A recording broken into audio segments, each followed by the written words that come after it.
Hey guys, welcome back to the channel. Welcome to this video all about Reiki and the Reiki symbols.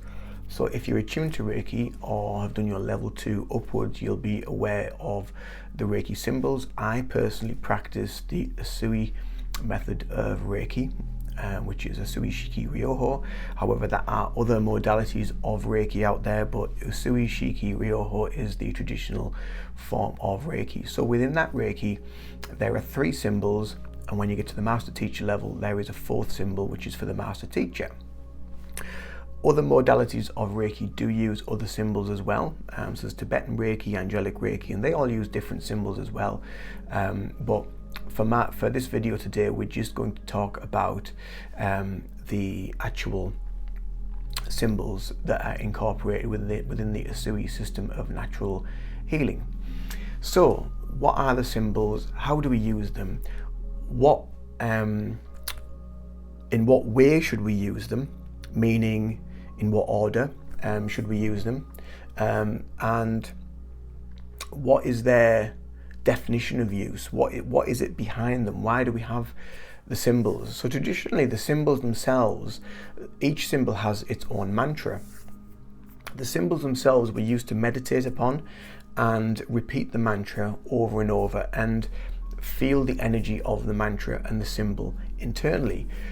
As Reiki came to the West and became more westernized, it was more popular for a lot of practitioners to start using it externally, using it around the room, using it on themselves, on the chakra system, using it around the body, using it on distance sessions, using it on the palms of the hands, things like that. But what the precepts and what the symbols are actually teaching us is that we are already what we are seeking. So just yesterday I just thought I'd formulate some ideas for this video today, and just yesterday I was just meditating on the symbols. So I started off with the power symbol, which is the first one that you normally attune to, and this is known as Cho Ku Rei. And Cho Ku Rei, for a lot of people, if you're attuned to Reiki, you'll be aware that basically you're using the power of the universe to give power to the other symbols, to activate them, to enhance them, to send power from the universe to the whatever it might be that you're sending the healing to. But when I was just meditating on Cho Ku Rei yesterday, and I was just sat with it, I was just sat in the energy of the symbol. And the feelings and the messages that came through that I felt internally within my body is basically, you don't need to draw the symbols. You don't need to externalize them onto areas around the body. Or I still do it, but I think that's just because it's nice to have that fixed intention, because many of us as practitioners, we're nowhere near as devout in our practices, I'm sure, as the great sensei Usui was, who created the system of Reiki. So I was just meditating on it, and the feelings that came through is just that, the power of the universe is already there. It's already within you.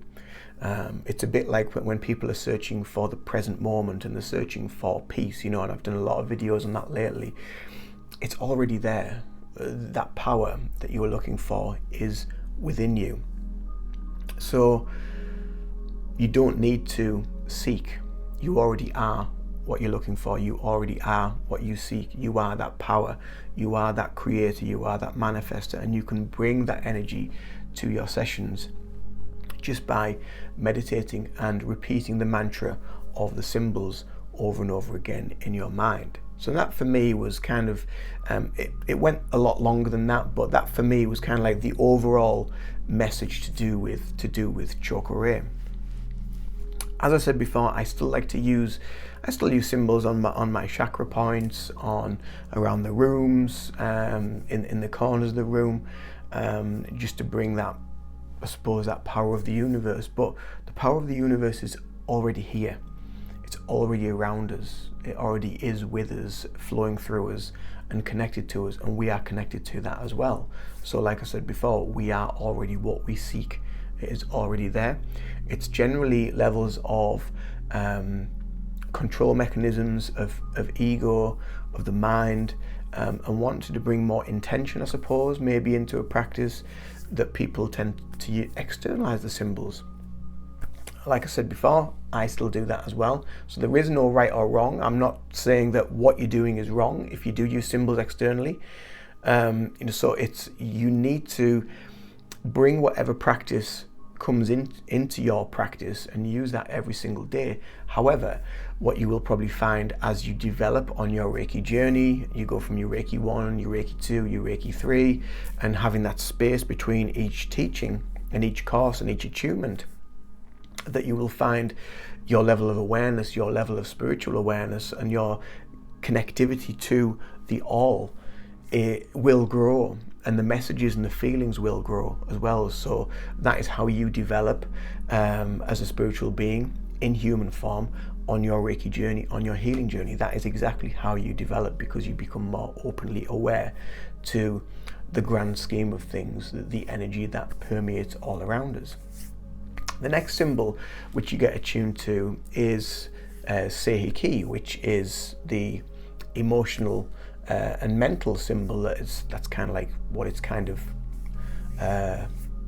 deemed as or called. And a lot of people again externalize it and use it. Again, no right or wrong here, no judgment. So it's totally up to you how you use it. But again, when I sat with that and I just repeated the mantra in my mind, what came up for me yesterday with regards to that, let's just try to backtrack a little bit with this, what I was feeling. So Sei Hei Ki.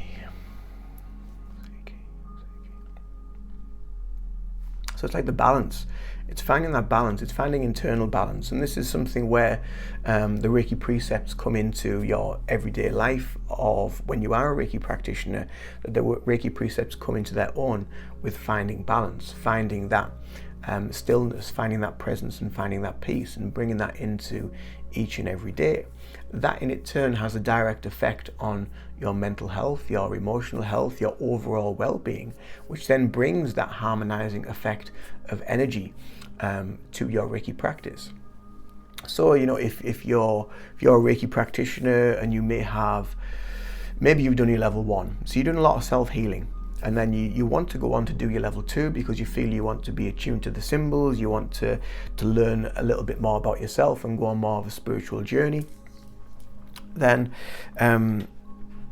but you're still doing a lot of the self-healing, and there's still a lot of stuff that is coming up, that is still coming up internally. So it's not quite right yet for you to do your level 2. You've still got a lot of that self-healing to work on. Granted, when you go to level 2, it will help, with the attunement will help, and then doing that self-healing, that 21-day clearing cycle afterwards, will help to integrate the energy and to heal you a little bit further internally. But after your level 1, it really is about you. It's about your own healing. You can give Reiki to friends and family as well. But when this stuff starts to come up, or when you start to unveil things that you need to be aware of, as I did, and I did quite a bit of pain body work, shadow work, things like that, emotions do come up, and they come out of nowhere. So when you're in that place and you want to go to do level 2 because you want to become a practitioner and you want to maybe create a little business and start doing it professionally, you're not really quite there yet. You're not quite ready. There's still some stuff you need to be aware of, because if you want to be a practitioner, we need to try and find that harmony and find that balance into each and every day. And just Reiki level 1 is really about self-mastery, self-healing, and then it goes up and up and up as you go through the levels, and you find more of that internal focus. So that really, for me, is what Sei Hei Ki is. That symbol, that for me that's kind of like what it is. It's just about balance. But like I said, because of the power symbol, because of the power of the universe, because we are all connected and we are all one, we are all one source of light, that balance is already there. Again, it's just levels of healing that we need to go through. It's levels of ego, it's levels of perception, it's levels of the mind, it's levels of the chatter that comes internally, and through practice, through due diligence, through meditation practices, and focusing heavily on your meditation within your Reiki practice, because basically that's what Reiki originally was. Very much, there wasn't a lot about, in Japan, there wasn't a lot about hands-on healing. There was just a little bit to do with the hands-on healing. The majority of Reiki and the teachings was to do with actual creating that balance, creating that harmony internally. And that's why we have the Reiki precepts and we have the mantras that we use alongside with the Reiki to bring that balance. So Sei Hei Ki, balance, is creating that balance internally. And then the third symbol that you get attuned to is what's known as the distance, or the time distance symbol, which is Honshaze Shonen. And again, what I was feeling from this internally yesterday when I was just tuning into the energy of that, and I'm sure many of us are aware of it now as we delve deeper into the realms of energy, spirituality, and one consciousness, that we come to realize that we are all connected. There is no time and distance. There is no space. It is all presence. It is all now. And that's kind of how distance healing works. It's not the fact that you're sitting down and you're consciously thinking of somebody on the other side of the world, because that creates distance. But there is no distance. It's just one. We are just the one light, the one consciousness, the one thing that we seek, and that is all around us all the time. We are always connected to that one consciousness, as long as we've done the work, the inner work, we've done the self-healing, we've gone through all the different practices, we go through the mantras, the rituals, understanding what the 5 Reiki precepts are there for, and using that as your foundation to really build your Reiki practice upon. That is the beauty of it, and that is the strength of where Reiki really comes from. So that is the 3 symbols. The order that I use them in. So this is where other people might do things differently. Again, there is no right or wrong. What works for you, stick to what works for you. Again, it's all about the intention. But the way I like to use them, the way I like to draw them, or the way I like to use them as a mantra, is I will use the distance symbol first, and then I will use Sei Hei Ki, and then I will use the master symbol, and then I will use Cho Ku Rei. Again, the master symbol is something that is kept very secretive, very quiet. You're only shown that, and you're only attuned to that when you actually go to your Reiki master teacher to become attuned to that. But the other 3 Usui Reiki symbols you can find heavily all over the internet. They were originally there's been a lot of confusion, but they were originally classed as secret, but it kind of like got a little bit confused with the word sacred. So they are actually sacred symbols and not secret. And sacred and secret have 2 totally different meanings. So that is my understanding of it, as well as a Reiki teacher and as a Reiki practitioner. But that's a little bit about the Reiki symbols, the mantras, how we can use them and incorporate them on a daily basis within our everyday life, and also how the Reiki precepts help to keep that balance of your Reiki practice, your Reiki, even if you just use it on an individual level for yourself. And then maybe you've been attuned to master teacher and you're not even interested as yet to teach people, and you just want to use it on yourself. That again is also fine. But it's nice occasionally to tune in and use those mantras with those symbols. Just close your eyes, just repeat the mantra and feel what you feel with regards to those symbols, because they have their own resonance, they have their own power, and you can feel that internally when you want to actually connect to it. And that is where the strength is, that is where the power is, because the mantras that we use, the words that we use, the feelings that we create with the mantras is where the actual power comes from. And that is all internally. It's from your spirit, your soul, your true essence, your true light of who you really are. So I hope this video helps anyone that may be on their Reiki journey, maybe wanting to developing onto Reiki level 2, or maybe you've done level 2 and want to know about more about the symbols, of how you can use them. Again, like I said, there is no right or wrong way. If you're comfortable and happy using them externally on your chakra points, as I do sometimes as well, keep doing that. But just understand that you are everything, and everything is there within you.